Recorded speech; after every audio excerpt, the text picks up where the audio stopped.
countdown to the last comic shop in 5, 4, 3, 2, 1. Live from that former Kmart that's now a Spirit Halloween store, it is the last comic shop! Happy Halloween week! Yes, that's right. And just like Spirit Halloween, instead of covering actual cool, scary stuff, we're going to have lame-o comics this week. We're doing Black Adam, apparently, because there's a movie. Because everybody's going to be the Rock for Halloween. I got a rock. Okay. I'll be Roadblock Rock. I'll be the rock that you skip across the water. There you go. I will be the Rock from my favorite movie starring Dwayne Johnson, and that is The Rundown. I was going to say The one. Rundown. First one. He was a wrestler still at that point, and he like rock bottomed somebody through a table, and I'm like, that's all I wanted to see. Thank you. Any movie that has bagpipes in it instantly elevates the form. Yeah. And he doesn't use the gun the whole time, and then at the end he just goes crazy. It's a good movie. It is a good. I will still watch that movie today. That's a decent popcorn munching movie. I like that one. So. And it has Stifler back when he was trying to get out of not just being Stifler. He was in Dude, Where Is My Car? Or Bro, Where Is My Tractor? Or something.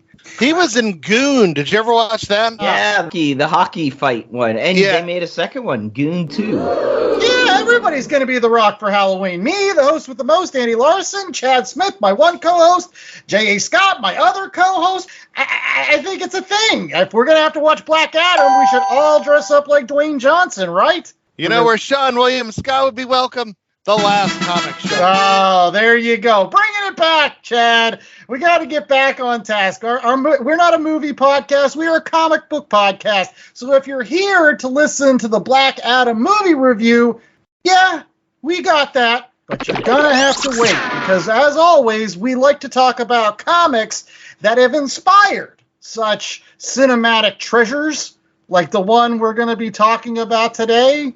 And this week, it was really difficult. I mean, the last time I could think I had this problem was back with Suicide Squad, but even then I had like a new series that was coming out, and there were other Suicide Squad comics. It's just like Black Adam, let's be honest, up until about, 20 years ago, he was just like a Shazam villain, and he wasn't even the big Shazam villain. He appeared early on in Shazam and then disappeared for like 50 years or something, didn't he? Right. I mean, you had Dr. Savanya, and then he even had Eyeback. Little worm guy? Yeah, Mr. Mind. That's the Monster Society of Evil. Black Adam, he appeared very late in the original Fawcett run. Honestly, the first time I can remember seeing Black Adam was back in the Powers of Shazam book that Jerry Ordway came out with. Intricately tied to the whole Captain Marvel, Billy Batson, Shazam mythos in some sort of real way. So yeah, this was tough. But I persevered. And I picked for this week's book, Black Adam, The Dark Age, which is a 6-issue miniseries that came out at the tail end of 52. And I guess Black Adam being a part of the JSA or whatever. And the reason why I picked it is actually Chad's fault. I'm going to take him to task and say the reason why I picked this book is because of the writer, Peter Tomasi. And on a previous show, Chad recommended a Peter Tomasi run. He said that the Superman run that Peter Tomasi wrote was pretty good. Oh, yeah, him with Patrick Gleason? Yeah. That's good stuff. They had that one issue where he takes the Make-A-Wish kids on the moon? Right. So, here I was thinking, if you are an actual decent writer, even though they give you questionable subject matter to work with, you can usually polish that turd. Peter Tomasi, polish this turd for me. So who else worked on Black Adam, The Dark Age with Peter Tomasi, Chad? Okay, so this spun out of the events, like we said, of 52, not the new 52. The original 52 miniseries, which it was a weekly book that ran for a year. was actually a really solid book. And Countdown, the series that the comic shop put in my box after 52, that I was like, oh, no, we can stop this. But anywho, story by Peter Tomasi with pencils by Doug Mankke. Christian Alame and Norm Ratman were inkers. Nathan Earing is on colors, and Nick J. Napolitano did letters. And so, let's go ahead and not waste any time and just get into that 10-cent synopsis. So, J.A., what was the 10-cent synopsis of this book? I feel like 5 cents out of this 10-cent synopsis happened before the book took place, because it starts off where everyone in the world hates Black Adam because he did something that we're all supposed to know what he did, except I don't know what he did because I didn't read the new 52 or 52 or anything that came before this book. So, Chad, what am I missing? Why does everyone hate him? He killed a lot of people, apparently. Now keep in mind, this book we're talking about today came out in 2007. It's 2022-ish, so it's been some time. But anyway, the 52 series, it went through a number of different stories. In the Black Adam story, he's Dr. Doom in Latveria. And then eventually he meets Isis and her brother, and hijinks ensue, and he falls in love with this Isis. And I feel like he gets killed at some point. Something, I don't know. Then so when do the people die? Like, what does Black Adam do? Like, why does people hate him? Why did he kill, like, half the Earth or something? Right, exactly. Why isn't he as cool as Namor? Ask me that question. She gets killed, and the series ends with him going as bad guy. A lot of that is just guessing. It's been a long time. Okay, well, this series picks up at the end of that, where Black Adam's alter ego going all Spike Lee 25th hour, having his face beat in so that he's unrecognizable, so that he can get through customs and immigration, and then it's kind of downhill from there. Basically, he's trying to recover this amulet that was destroyed and spread across the world, so that with the power of the amulet, he'll be able to bring back Isis, who is dead. Every time he turns into Black Adam, he's apparently leeching power from her bones. So he's on a quest to find this amulet, and there's this secret CIA-type agency that's tracking him and trying to kill him. The JLA kind of sits around. They show up from time to time, watching him, but they never really confront him. So Batman and Superman are in some panels. There's a Batman and Superman book. He goes to a soda fountain and has a egg drop or whatever it's called. Chocolate egg cream. Chocolate egg cream that has no chocolate, that has no cream or egg in it. Right. And then he says chocolate egg cream and becomes Black Adam again, because apparently he can change the name that turns him into Black Adam.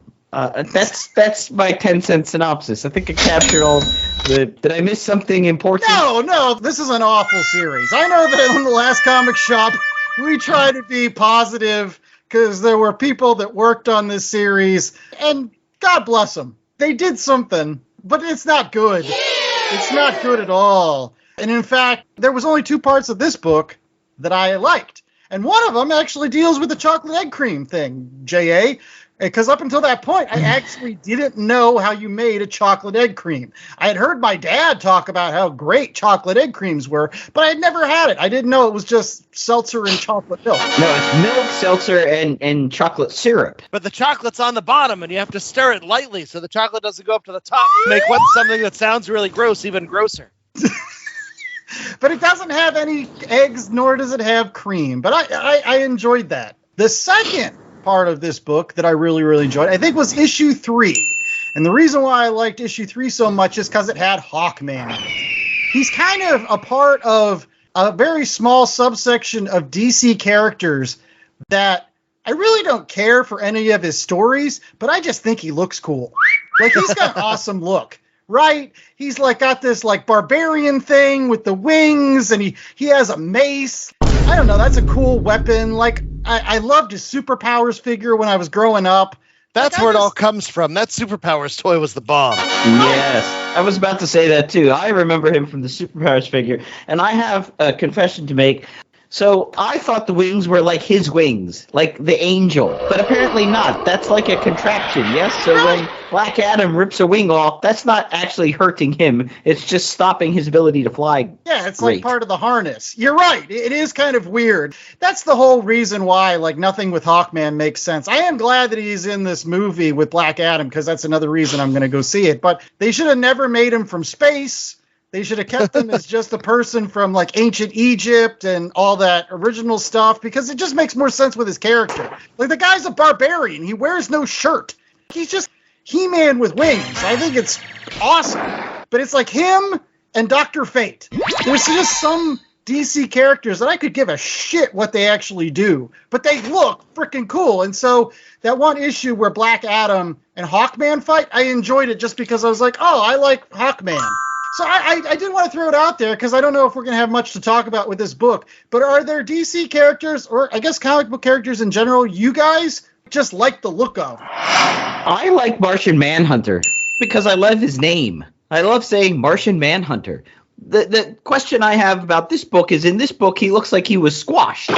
Like somebody took his head and put it between a book and squashed it. It's like long and thin. What happened it looks there? Like Impossible Man. Yeah, that's him at ease, I think. It's the Martian Manhunter that's more oblong. What about you, Chad? Is there a DC character you just kind of like the look of, even though, like... Well, so my favorite character that would fall into that description would be Firestorm. I love flaming hair. And like, there's just the flaming head is just, for whatever reason, it's great. And he has that ridiculous costume with the puffy arms and the red and the old nucleus that's not really any scientific basis anymore. And it's off center and it's wonderful. I love it. I love it. I love it. I have not read a definitive Firestorm story, but I've seen him in many stories and read a lot of his books. But he just looks so darn cool. That was another superpowers figure I had that I thought was awesome, was the Firestorm figure. But in any case, yeah, that was the only things I liked about this book. Did you guys like anything about this book? We'll start off with J.A. I thought the art was okay, I guess. I don't know. This show's going to be a lot of breathing in through the teeth and just... Yeah. Let me step on your toes a little bit. I enjoy Doug Mankke's art traditionally. I saw him early on in DC. I want to say with Major Bummer. Did he do Major Bummers? Or Damage. Damage might have been the book. And he has a really cool out there style. The problem is, unfortunately, this is one of those books where I don't think it was badly done. It was just so not for me. And it embodies everything about DC Comics that I hate, because they take Doug Mankke, who's a serviceable artist on his own, and they're like, we love what you do, but can you make it more like Jim Lee? Right. And that's every artist at DC. It's to the point where, like, I don't even like Jim Lee's art anymore. The more I look at it, the more I think it's kind of bland and vanilla. I feel like everything after X-Men 5 is just downhill. And when your Omega Red is your high point, DC tries to make every artist look like Jim Lee. That's one thing that always bothers me. 2 is the immature darkness that they want to throw in every book. Like, this book has cannibalism. Yes. It has limbs being chopped off. It starts off like Jay was talking about, with them rearranging Black Adam's face. Which is something that this book felt like as you're reading it. But, like, in the end, he doesn't look like somebody who had his face punched into a million different directions. He just looks like a dude bro with a man bun. No offense to dude bros with man buns, but offense to dude bros with man buns. So that's another thing that I don't like. And then there's, like, the brief glimpses of atomically incorrect nudity.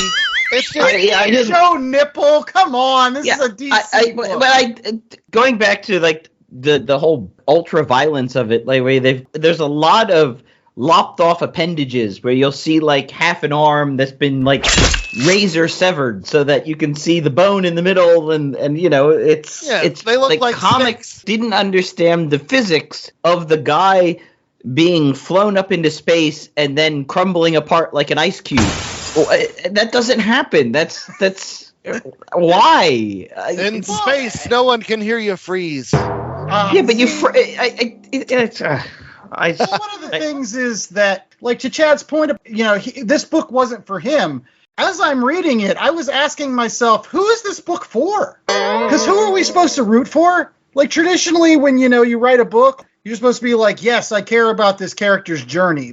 I was hard-pressed to be like, I really want to get into this guy that kills his followers and chomps on them while he's hiking up the Himalayas. They sacrificed for me, so I'm going to repay them by chowing on their liver first. Yeah. The blood will sustain me. I'm like, no, this is just gross. There's an audience for that stuff. There are people that think the Punisher is too sensible. So the whole big thing with Black Adam is, years ago, The Rock was like, I feel like I look like Black Adam. I'd like to be in a Black Adam movie. And DC's like, what?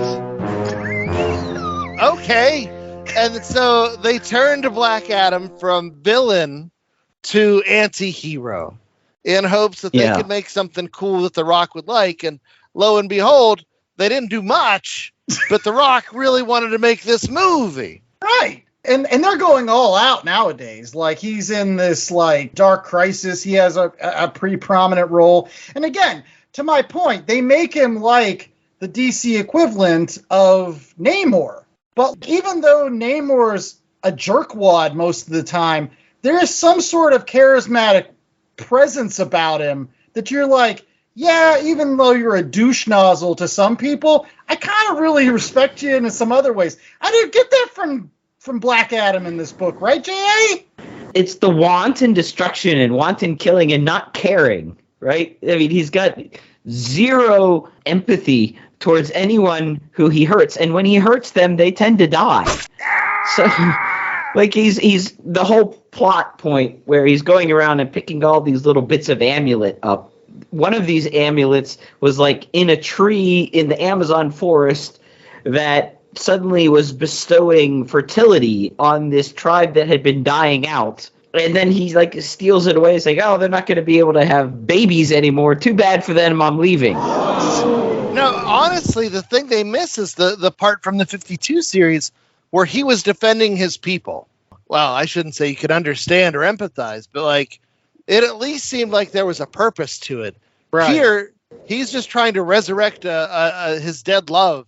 The stakes don't seem worth the consequences. Right. Well, and can we point out, spoiler alert, that at the end of this 6 issues, he doesn't resurrect her? I mean, she gets resurrected, but by the guy who is so obviously bad at the beginning that you know that he's going to do a turn. It's good old Felix Faust. Like, Felix Faust just basically says, no, sorry, your resurrection failed because he actually switched the bodies, and then he resurrects Isis, and then it ends. You're like, oh, we need this soap opera to continue. No, it's to Chad's point. Unlike defending a country, this seems very selfish, but not in a good way. So if you think of that book we read a while back, Fantastic Four versus X-Men, where Dr. Doom starts out, he's actually, you can agree with him. He's like, sorry, X-Men, you can't come into my country and say your laws apply to my country. And you're like, actually, Doom has a point there. Of course, Doom's got a Doom, and then he throws a bunch of people in Doom bots. Right. But that is so much more interesting of graying the lines. But here's, like, an inherent difference between DC books and Marvel books, and DC movies and Marvel movies. And then I feel like Marvel will have those characters, but then they'll throw in the fun. They'll throw in the over-the-top villainy, or, like, the sudden twist. Or, like, there's something about it that's endearing and interesting to watch. And here, it's just darkness upon gloom, upon failure, upon, like, why? Why am I spending my time with this? Why? Why, Doug Mankke, did you not find some other better project? So they're wasting his efforts and his time and my time. And all right. Well, let's not waste any more time on this show. Let's go ahead and get to our ratings, because we got recommendations, and those are going to be good books. So it's a 1 out of 4 scale, and J.A. is going to give it to us. I was going to do 1 out of 4 chocolate egg creams, but that's just too good of a rating scale for this. So I'm going to go 1 out of 4 shattered amulet pieces. Well, it's an easier sound effect than chocolate egg cream. I had no idea what I was going to use for that. So well, I would imagine for the chocolate egg cream, you do like the seltzer thing. That's why I pay you the big bucks. keep me with sound effect ideas. Yeah, I am going to go first with my rating. And this is like 0.5. Yeah, I don't like to be negative on this particular show, but it's one of the lowest books that I think we did Star Wars, and I think I gave that a 0. And I can't give it a 0 because I forgot about one other thing I like. There's an alternative cover that's drawn by Alex Ross with like the energy crackling off of him. It would be even cooler if it was Shazam, but it's not. It's Black Adam, so I'll deal with it. But yeah, you got that. I found out what a chocolate egg cream was, and I got a pretty decent battle with one of my favorite looking DC characters, Hawkman. So like, I got all right. I was at least entertained for a few panels during that. So it's a 0.5. I don't recommend anybody pick this up. You can skip this, find other Black Adam books if there are any. This one's not really worth your time. Chad? I'm not going to be as harsh just because I feel like there is an audience for a book like this. There are people I know that love Zack Snyder movies, that love stylized violence, and like, hey man, no judgment. But it was not for me, but it was still professionally done. The story made sense, even if it wasn't entirely satisfying. It was miles better than that The Star Wars book. That was bad news. So I'm going to give this a 1.5. Professionally done, not for me. All right. J.A., what do you say? It was only 6 issues, so at least it was pretty painless once you read through the 6 issues. It was done. I'm going to echo what Chad said in respects that there's an audience for this and the whole Zack Snyder thing. I liked the scene with the 2 doctors in the middle of nowhere. So that was the best part of the entire series, was when she was like, I couldn't kill you because it goes against my oath, and now everyone you kill will be on my conscience. Very Hawkeye Pierce from MASH, one of those serious MASH episodes. Yes. He's like, well, why didn't you just kill him? Says, I can't. It goes against my oath. I'm a doctor. I'm here to save people. But now everyone you kill will weigh on my conscience. I like that part. So I'm going to give it a 1. I'm going to split the 2 of you. It's one piece of a broken amulet for a story that we did not need. And thankfully, the movie does not draw inspiration from this very much. Right.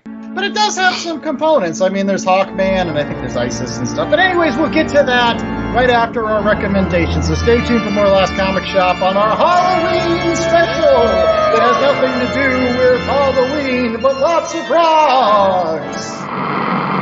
Have you ever been reading through a stack of comics and thought, maybe I should see what this Arkham Asylum game is all about? Or been playing Marvel vs. Capcom and felt like you were at a real disadvantage since you didn't know who half the characters were? Well, Play Comics is the show for you. I'm Chris, and each episode we take a look at video games based on comic properties and how well they stick to that source material. So whether you know the comics and want to know how all these games work, or you know the games and want to find out where all this craziness came from, go check out Play Comics at playcomics.com or wherever you find your favorite podcasts. Hazel always knew there was something special about her cat Mooney, but she's still shocked when Mooney opens his mouth to tell her he's just had a vision.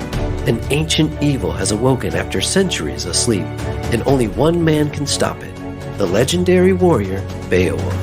Unfortunately, it's been over 1,000 years since he slayed a dragon, and he's been reincarnated as this guy. His name is Victor, and he's more unemployed millennial slacker than mighty warrior. Go to monarchpublishing.net for a free sample comic.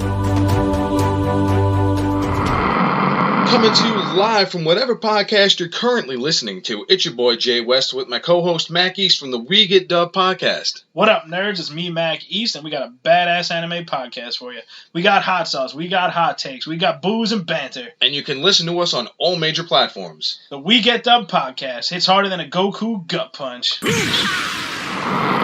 All right, we're back with more of the Last Comic Shop, and it is now time for our recommendations. Yes, that time of every single show that traditionally follows our ratings, but not so much a commercial break. But it's the Halloween season, so there's lots of tricks involved with our treats.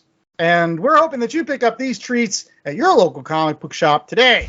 Yeah, I was in a conversation with the guys on whether or not they haggle when they go into comic book shops. I don't. I haggle when I'm at a con, but I do not haggle when I'm in somebody's shop because I'm like, well, I feel like I should respect their prices. Chad? So it's rare, but there have been instances, especially if it's a book that I'm not crazy about buying, but I need it for some sort of collection or because of some artist.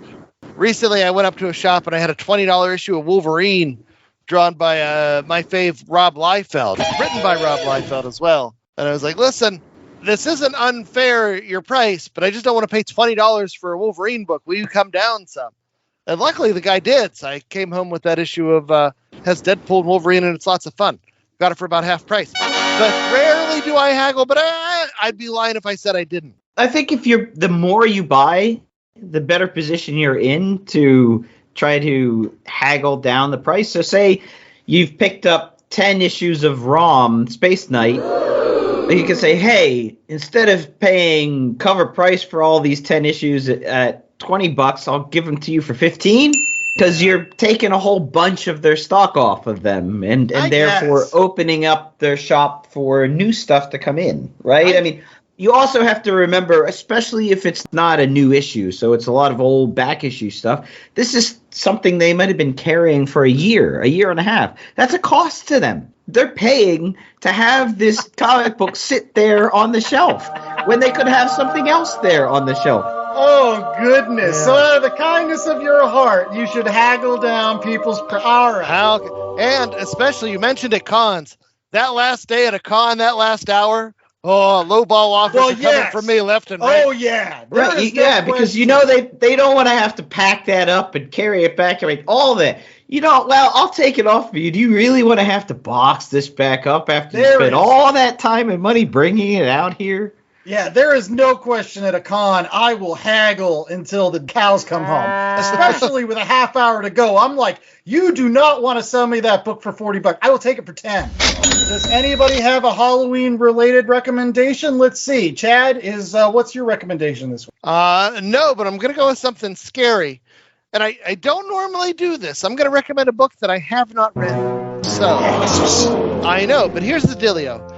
So Black Adam's in that whole Justice Society thing. I have heard nothing but good things about Jeff Johns' Justice Society of America for years and years and years, to the point where I even picked up a book at Ollie's. I picked up a Justice Society book for $4 that I wanted to try, and I probably bought this 4 years ago, haven't opened it up yet, still in the plastic. It's one of those things where even with Jeff Johns, like, I haven't read a Jeff Johns story that has stuck with me. Three Jokers, I was disappointed in his flash runs, okay. But I want to try the Justice Society. So the one I'm going to start with is the one I found cheaply. It's Thy Kingdom Come, where the Kingdom Come Superman joins the team of Stargirl and the original Green Lantern and Jay Garrick Flash and Wildcat, Liberty Bell, Damage, and Power Girl. Anyway, they're all in here, at least on the Alex Rossi painted cover. But that's my recommendation, that other people read this too, so I'm not alone in discovering, is Jeff Johns' Justice Society of America worth it? Alex Ross and Dale Eaglesham on art duties? It can't be that bad, can it? Well, I don't know, but how about this? As a deal for all our Last Comic Shop listeners, you've got to come back on a future show and tell us whether you liked it or not. We're going to hold you to it. You're going to read it. Let us know what you think. Next up, it's J.A. What's your recommendation? So I was going to recommend the new Valiant Exo Mano War. Came out, I think, 2021, around there. They've just recently put it out in trade. And then I started reading it. And so I'm going to recommend the original Exo Mano War series, also available in trade. Valiant Classics Collection, Exo Mano War Retribution. This collects issues 0 through 9. And let me just give you the creators on this. Bob Layton, Jim Shooter, Steve Englehart, Joe Quesada, Barry Windsor Smith.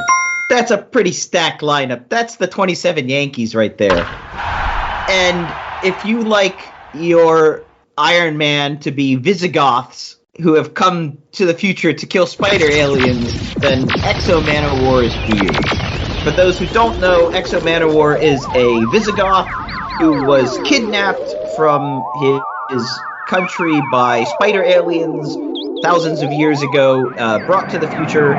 He escapes by taking over one of their armor suits, which is this living suit of armor, kills the spider aliens, comes to Earth in the present day, and then it's very much a man out of time who has a ultra-powerful suit of armor, and he goes around killing this infestation of spider aliens on Earth and dealing with machinations that go on in the original Valiant universe with Harada and all this other stuff, and there's crossovers with Solar and Harbinger, and it's a really nice entry point into the original Valiant universe. Right. And you mentioned he goes into the future. Actually, I like it a lot because it's not so much the future, like in terms of like time travel. It's like that whole notion of like time distortion. He's on a spaceship traveling at the speed of light. So like he's not aging because he's on the spider alien ship. I don't know, that light. It's like Interstellar. It's Interstellar. Yeah. It's gravity and time. Yes. Right. I agree. Exo-Man Zero plus the first 4 issues are pretty much all I've ever read of Exo-Man War other than Unity. And I think that was all I really needed to. Because like that's all the good stuff. I tried to read the one issue where like they got a female version of Exo-Man War, and it was just because she was half nude. And I was like, oh, I'm 14. That's awesome. Exo Lady War. Woo, Doug! Triple Exo Lady War. I want to know what a Visigoth is. Is that like a regular goth, but with the reflective tape on their black hoodie? Like the bicyclists wear? All right. Well, my recommendation this week goes along with something I mentioned in the previous segment about my love for Hawkman and how I'm desperately still trying to find Hawkman issues that I'm going to give a damn about. And luckily, I did find one. And I think it's something that you guys should pick up in your spare time. It's a 3-issue arc that was released in the 90s. It's called Legend of the Hawkman. It was written by Ben Robb with the wonderful, wonderful art of Michael Lark, who I first discovered when I read his Superman versus the War of the Worlds aliens. I think I recommended that on a previous show. I really love that story because Michael Lark really draws Superman like the Max Fleischer old cartoon Superman. And he's just got such an interesting style. It's like kind of like this cross between Alex Toth and Mike Mignola. And so for him to work with a character that's kind of like, again, one of my favorites from a visual standpoint, Hawkman, I'm loving it. And it's a really interesting story. It still deals with like Hawkman being from outer space. And that's kind of dumb, as I always thought. But it's got Hawkwoman in it, too. So those fans of the Justice League cartoon show that grew up with Hawkwoman, she's in this, and there are a couple. But it deals with this hawk god, this evil hawk god that's imprisoned on Earth in the Himalayas. And he comes to life, and he starts wrecking stuff all over the place. And he's a giant, humongous. I don't know, Hawkman has to hit him with his mace. And it really does work from like a relationship standpoint. There's a lot of good drama between Hawkman and Hawkwoman. They're a real couple trying to fit in on Earth, far away from their home. They squabble like married couples do. I think Ben Robb does a really good job. But like, boy, just check it out for no other reason than that Michael Lark art with Lee Loughridge on colors. And he does a great job with colors. Everything is kind of like throwback to like those like Technicolor old 1930s or 40s cartoons. So it scratched an itch for me. And it's only 3 issues. So it doesn't take you very long. And one thing that also won't take long is getting through this segment so that we can get to the movie review that everybody's been waiting for. Make sure that you rate, review, and subscribe to The Last Comic Shop at www.lastcomicshoppodcast.com. It's a terrific place where you can find our link to YouTube, where we've got movies. Well, not so much movies, but we've got copies of our episodes, as well as reviews that we've done with certain creators. And this week, we're going to have a ton of new videos because Chad and I are going to Baltimore Comic-Con. Yes, this weekend, Friday, Saturday, and Sunday in the Baltimore area. It is a tremendous show with so many comic book people, My God, Chad. Ooh. I mean, people talk about New York Comic Con. This is just as good with the amount of talent, right? Heck yeah. The guest list it's overwhelming. And I can't be more excited to see some of the greats, people like Walt Simonson. And Nascenti will be there. And Nascenti is my favorite Daredevil stuff comes from Nascenti. Mark Schultz from Xenozoic Tales, Cadillacs and Dinosaurs fame. He's going to be there. No, it really is like I'm overwhelmed at the moment, but it's going to be a great show. I'm super pumped to go to my old stomping grounds in Baltimore for a really awesome con. Right. Jim Starlin will be there. So yeah, there you go. Maybe the Ringo Awards will be there. So who knows who we'll see? Exactly. So make sure that you're tuned in to The Last Comic Shop on both our website, our YouTube channel. We'll have videos all this way. We're going to get hopefully some tremendous interviews that'll be coming up on our future show. And also make sure that you're checking out our social media. Where, Chad? At Last Comic Shop on Twitter and Instagram. I've been there before. But you can go there, find polls, find all the recommendations, find Golden Age covers, all sorts of interesting stuff. Find some of the buck bin buys we've had, like this past week, where I picked up Superman War of the Worlds by Roy Thomas and Michael Lark and the buck bin. And I got that Belgian Batman. Nobody liked my Belgian Batman. Whatever. You guys don't even know. Je suis Batman. Croissant, yeah, it was written in French, but it came from Belgium. You had to use francs to buy it. I looked up francs to see what they look like. There's so much I learned on this show. So much. And this is the last week that you can get the special edition Halloween Last Comic Shop t-shirt until next year. So make sure you pick it up. Bats in the Belfry. We recommend the dark maroon, blood red color because it really makes the logo pop. So check that out. That is, of course, a link to our merch store available on the website, lastcomicshoppodcast.com. Yes, and I will be sporting that shirt on one of the days at the con. I have it in the maroon, and it does look gorgeous, and so I will be wearing it at least one of the days. So if you see it, I don't have extras, but I don't know. And maybe if you come up and hey, that's the shirt, we'll give you a free sticker. Oh, yes. There you go. We will have stickers. So or just say hello. We'll be excited about that, too. Yes. Also, don't forget, visit your local comic shops, visit your local Comic Cons. You can look for cool stuff that isn't the Black Adam, the Dark Ages, but stuff like Exo-Man War, stuff like Legend of the Hawkman, or stuff like the Jeff Johns Justice Society of America with Kingdom Come Superman in it. Let us know what you think of those things. There you go. And until next week, or just a few moments from now, when we'll be doing a movie review, I'm the host of Most Daily Larson. I'm joined by Chad Smith and J.A. Scott, and we hope you enjoy us pretending like we're ending the show, when we're really not, and everybody knows by now that we're not. It's like the post-credit sequence. Just stick around. Can you smell what the Rock is cooking? That never made sense to me. Why does The Rock cook things? He's a rock.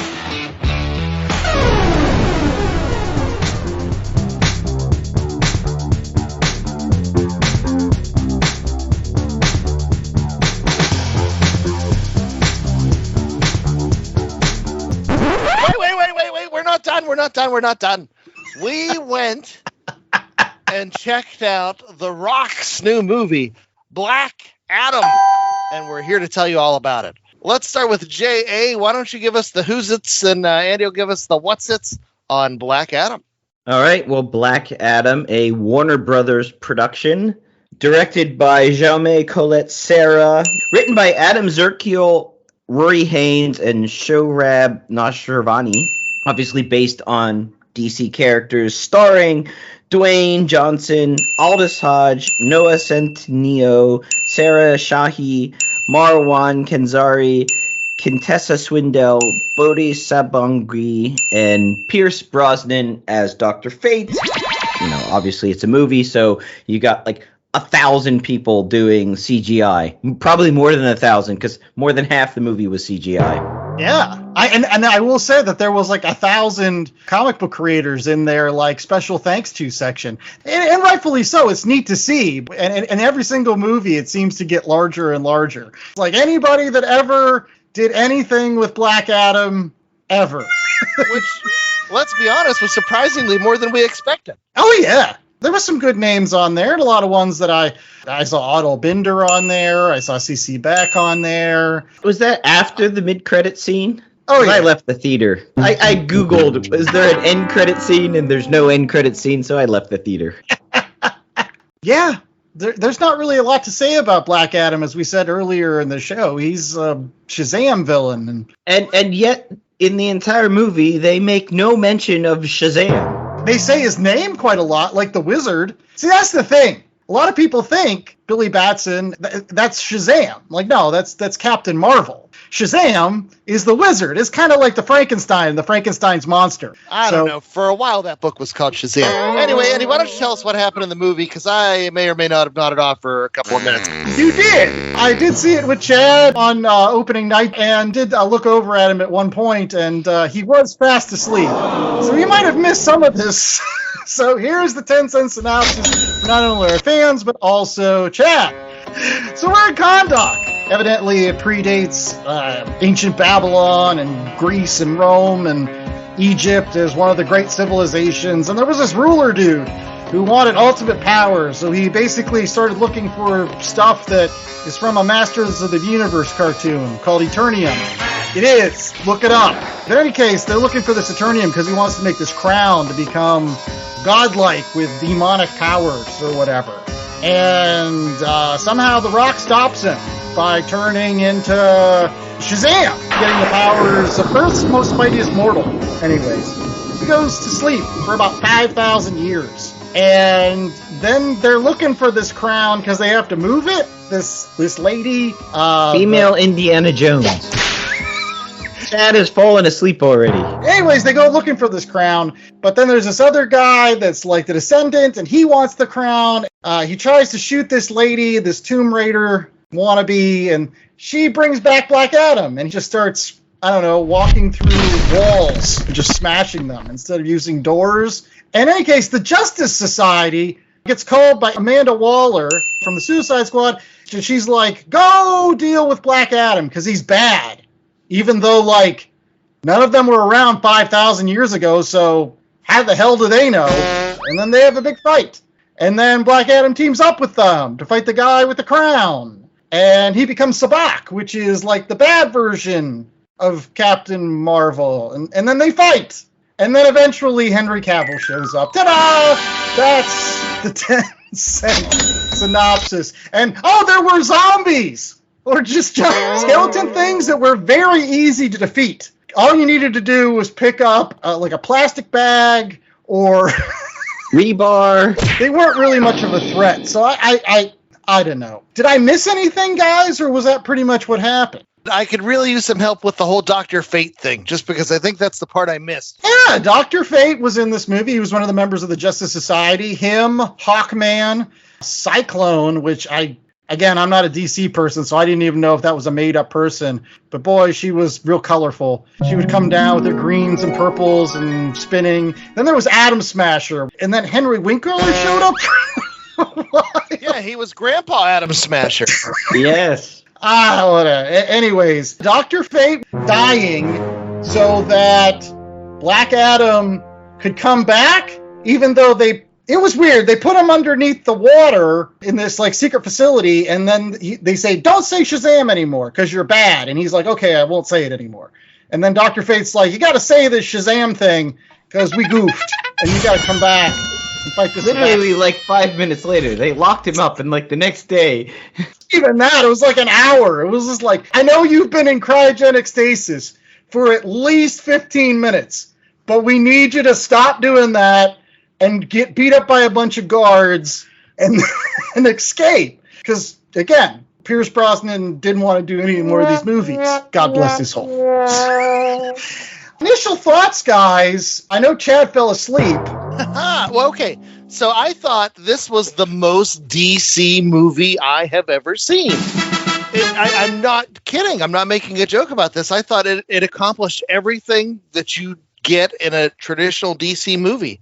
It had fight scenes straight out of those Injustice video games, including a fatality.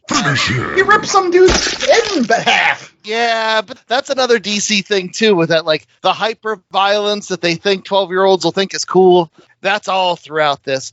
It had some deep thoughts about imperialism. Really made you think there. There's a story about a hopeful, plucky kid who really wants the hero to come and save the day, and he's making the what's the DDP thing? The diamond cutter. People come down and help him out. You had the nameless hordes of bad guys we alluded to, like, pick up any object and swing it at them, and they're going to fall down. There wasn't much in terms of plot, and it just seemed like it went from fight scene to fight scene to fight scene. Well, none of it, I wouldn't say any of it was bad. I also fell asleep because it wasn't good either. And I'm going to steal this from Sean Collier, who's a local Pittsburgh film critic. He was talking a few weeks ago about a movie that was the medium movie. Every movie above that movie is a good movie. And every movie you'd rank below that movie is a bad movie. I think he stole it from some musical guy who, like, Running with the Devil. Like, any song better than Running with the Devil? That's a good song. Any song worse than Running with the Devil? That's a bad song. But Running with the Devil, just right in the middle. That's how I feel about this. And when I say the most DC movie, I mean literally, like, DC, just right in the middle there. If you wanted to go, I wouldn't tell you not to go. If you didn't want to go, I wouldn't tell you to go. Like, it's just right there in the middle the whole time. They have The Rock, the super charismatic actor, and they're like, well, don't do that charisma thing too much. Let's just we're going to float you around half the time. What I didn't understand, and I admit, I was looking for some backstory. I was like, where did this intergang come from? Who are this intergang? How are they ruling a country for 30 years? Did I get any of that? Of course not. And I think by the end of the movie, they forgot that intergang was there. No, because they had the Sabak thing. And you know all about the inner gang because you read New Gods. That's like those gangsters that Darkseid gave all the fancy weaponry to. I agree. I know that a lot of folks say, like, don't give backstory. Just jump right into the plot. There's a measured approach to that. And all they were there to have The Rock punch them. So, like, did you really need to know who they were? No. Yeah, I didn't. It was weird juxtaposition. So you've got a country that's, like, somewhere in sort of third worldy in certain aspects, but then they've got these hover bikes that go almost as fast as light. So, well, I'm going to jump in real quickly with my thought. This reminded me of when I was a kid, and sometimes my dad would take me to the video store. We sometimes get a movie. And it turns out that movie was just actually 3 episodes of a television show that they just kind of edited together. And they said, we're going to just release this as a movie now. Because back in, like, you didn't really have reruns. So we're like, we're just going to, have weird cuts at certain places and, like, jump from this to this to this. And try to make it, like, seem like it's seamless. But you can really tell that this was just, like, a bunch of episodes that were loosely tied together by an overall plot. That's what I think this was. The only tying part of this entire story was this crown for a little while, but then if the crown was the major reason, like, why were the Justice Society trying to get the crown? Why were they just there to fight Black Adam? Again, you could have seen this being like, this week's episode, Justice Society comes to fight Black Adam. We found the crown, which is a completely different story. And then Sabak is here. And you're like, that's a completely different story. Plus, you'd have that episode in the middle that was just Hawkman versus Black Adam. Sort of like that issue of the comic. Yeah! And it was literally almost page for page, punch for punch, wingtip for wingtip? I don't know. I didn't mind the movie, though, because I thought Black Adam was kind of cool. He did do a lot of cool things. Him grabbing, like, missiles and looking at them and throwing them away. And then I did get Hawkman, which I always think is cool. And I did get Dr. Fate, who I also think is awesome, eating mints and standing over in the corner and doing his multiple things. I went to see it with my wife, and her favorite character was Atom Smasher, because he was big and doofus. I think they were trying to go for a Paul Ruddy kind of charm to him, and it was like the DC equivalent of doing something like that. They were like, we saw that in another movie, let's put it in ours because that'll work. Yeah, like his relationship with Cyclone was the closest thing to a human relationship, and that includes the mom and her son. Yeah, that's sad. That's sad. I mean, the kid actually had a closer relationship with his uncle. At least the uncle took a bullet for him. Gosh, like that was actually like one of the few scenes I was just like, run away, kid. That guy's going to shoot you. That seemed like an actual threat for a second. But no, like they had the Dr. Fate and Hawkman, and they were like, yeah, we're best buds for a really long time. And I'm just like, were you? When? Did we see this? Especially Dr. Fate, he's been around for like 1,000 years. Yeah. I don't get it. I was going to say the important thing is they all looked cool. Yeah, I would say that they got the CGI on his eyes right. Hawkman's eyes. Oh, yeah. And Hawkman's easy to screw up. Like, I thought they did a really great job making him look like a legitimate threat and, not too silly. And Dr. Fate, everybody knows Dr. Fate's the coolest looking thing around, and they didn't screw that up either. So good job, team. Yeah, I mean, after many weeks of everybody complaining about, the She-Hulk television series, I do think that the CGI in this was pretty damn good, even if the plot sucked. The one last question I have for both of you, though, is right now on Rotten Tomatoes, this has like a 30 or 40% from the critics. And everybody is equating it to the same effect that the Venom movie had on the. What do you guys think of that? Do you think Black Adam's the next Venom, where it's just like you can coast along on just it being a bad movie, but we don't really care?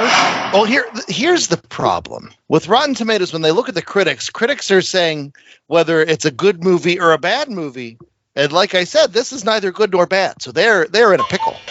And audience scores are tough because a lot of people just don't care and they're like, I'm gonna decide for myself, which is fine, but a lot of those people idiots. How do you really feel, Chad? But so you get those people bumping up the score. I'll tell you the reason why I think Venom was a good movie, it was terrible but good at the same time. This wasn't like super fun. There are no lines that I'm gonna remember from this movie. Quit being such a pussy, Eddie. Like, I'll never forget that. Yeah, plus I think with Rotten Tomatoes, the critics score comes out and is so low, so then you get like this knee-jerk fanboy reaction where, we're going to vote up the score because we think that the critics score is too low. So you got to take 40 divided by 80, and that gives you a 60, which is kind of like, right on that level of not a good movie, but not a bad movie. I actually think it's probably a little bit below, but April seemed to enjoy it, so it was a good date movie then. I don't say that. All right, maybe if you're going to see it in a drive-in. Ooh, then you don't have to pay attention, nor will you be falling asleep. So yeah, let's go ahead and get our rating for Black Adam the movie. J.A., what's our rating scale? 1 out of 4. 1 out of 4 Shazam, because he said it a lot, but Billy Batson never showed up. Yeah. And he's like, I'm the most powerful person on Earth. I'm like, well, what about the other guy who can say Shazam? Wouldn't he be your equal? You're one of the most powerful. I get it. You're The Rock, so you've got to be the most powerful, but sorry. Yeah. There's another guy who's got the same power set. That's true, and I think I'll go first in that regard. I'm going to give this a 2.5 Shazams. It's not the worst DC movie I saw. I honestly do like The Rock. I like the fight sequences, kind of like when I was talking about this Dark Age previously. I really did like when Black Adam and Hawkman fought. I could have just watched that for a little while. I didn't really care. It seemed like The Rock was reconnecting with some of his wrestling days when it was just like a couple promos and then here's a fight, and then a couple promos and here's a fight. And so, yeah, I dig it. And I really do like the song Baby Come Back. Baby Come Back, you can blame it all on me, so I can come back. I'll probably watch it again, or at least some of the fight sequences. Have a stiff drink before you watch it. That probably would help. Chad? So we've talked a little bit about The Rock and his pro wrestling roots, and I honestly think that's probably the one negative that I have with this movie is I think The Rock is suffering a little bit too much from his desire to be the alpha male, right? Like, you know how in pro wrestling, like, oh, they're apex predators or the head of the family or whatever. I don't know what they are. But all these guys want to be the biggest guy in the yard. And I think The Rock is trying to make Shazam or Black Adam bigger than Superman and tougher than Superman. And like, that's his big overall goal. But the problem is nobody cares about Black Adam, Rocky. I mean, you're not going to best Superman.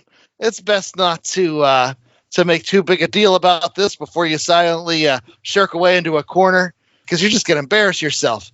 And so, like, that's the only thing that rubbed me the wrong way is they're trying to build up Black Adam as this, you know, like, oh, he's the toughest and the best. But like, you're still Black Adam. Yeah. No, I stand by my thought. It's a medium movie. I'll agree with your 2.5 Shazams. Medium. It's not mild. It's medium. It's certainly not hot, but it's not mild. It was fine. I could watch this movie or I could not watch this movie, and my day would be the same. All right, J.A., round us out. Yeah, so this is like the movie that you catch on HBO halfway through and you're like, oh, I'll watch a little bit for that one fight scene, and then you turn it off after that fight scene. The baby who come back scene's coming up, so I'm going to watch it for the zombies, then I'll turn it off because I don't really care about the end. I agree with both of you. It's a sort of run-of-the-mill standard medium fare. I just disagree with that 2.5 is runner stand-of-the-mill medium fare. It should be 2. I think your scale was a little bit high. That being said, it does beg the question, Andrew, what is the worst DC movie you've seen? Oh, no, it's Superman, Batman, Dawn of Justice. No question. Why did you say her name? Either that or Superman 3 with Richard Pryor, although that still has a couple moments with, like, Christopher Reeves being evil Superman, which is not bad. What about Superman 4? Oh, that's like the Venom. That's so bad that it somewhat starts to come around to the other end. And plus, I had the comic book adaptation of that, so I love Nuclear Man. That's fine. What's your opinion? What's the worst, J.A.? Yeah, Dawn of Justice is pretty bad. Chad? I disagree. It started with Superman, Man of Steel, which got the character so wrong. So wrong. By the time they made it to Dawn of Justice, I'm like, I was expecting it to be dumb, and there were parts that were at least slightly fun. But Man of Steel, like, I can't do it. Just can't do it, man. All right. Well, one thing that's not bad is The Last Comic Shop, and we are finished out for this week. Hope you enjoyed both our review of the Black Adam comic book as well as the Black Adam movie. Make sure that you tune in next week for more awesomeness. We've got Labors of Magic from the New Mutants. As well as poll recaps. Yay! www.lastcomicshoppodcast.com. Take it easy, folks, and remember, the man in black sent you. Isn't that Johnny Cash? That is Johnny Cash. I always dress in black. Why you never see bright colors on my back?